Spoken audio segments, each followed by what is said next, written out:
I am Sammy Mar, and I am a trainer and a behaviorist.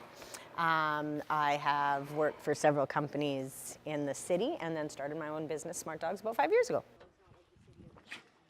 I've been working for Manitoba Mutts, I want to say 4 years. I actually found an article about the very first dog I ever fostered for them. It was a dog named Archer, and actually was in the paper. They had contacted me because Archer had huge separation anxiety. So he came out here and did a board and train, and ended up getting rehabbed and adopted to a home where, as far as I know, he still currently lives happily. For boarding and training through rescues, I have 4 spaces.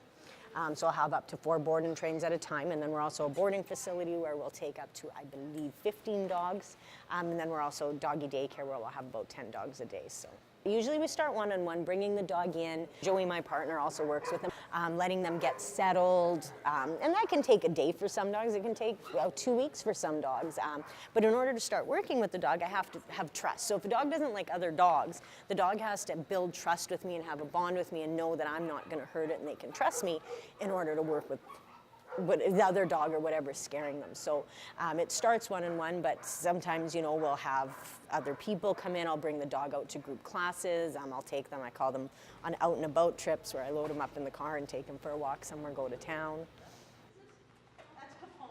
This is actually the Mexican. She's a rescue that we've had for about 2 months. She's a very shy little girl, but she's coming around. Some dogs come in for a day or 2, and I've had dogs that have been here 6 months.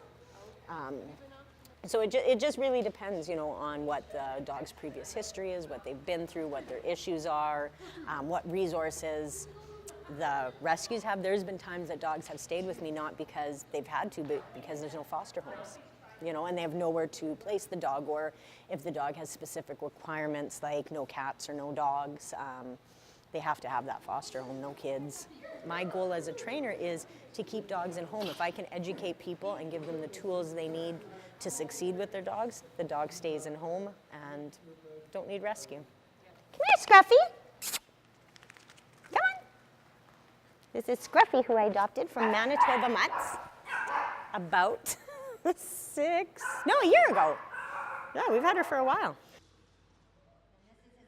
But no, I like Manitoba Mutts. I think they're a great rescue because they work with all dogs. They don't, we only take this, we only take that, only certain sizes, only young, only old. So I like that they kind of work with any dog. And in my experience, they go above and beyond, whether it's medically, behaviorally, to provide for the dogs in their care. So I have a lot of respect for the rescue.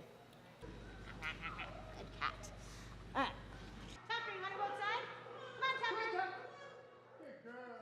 Like I say, I think they're very well run. There's somebody that coordinates the fosters, the photography, the vetting, so when you need something, there's always somebody to call. In terms of supplies, they've always, I need food, they get some to me. I need this, they get some to me. So in that sense, they're a really well-run rescue.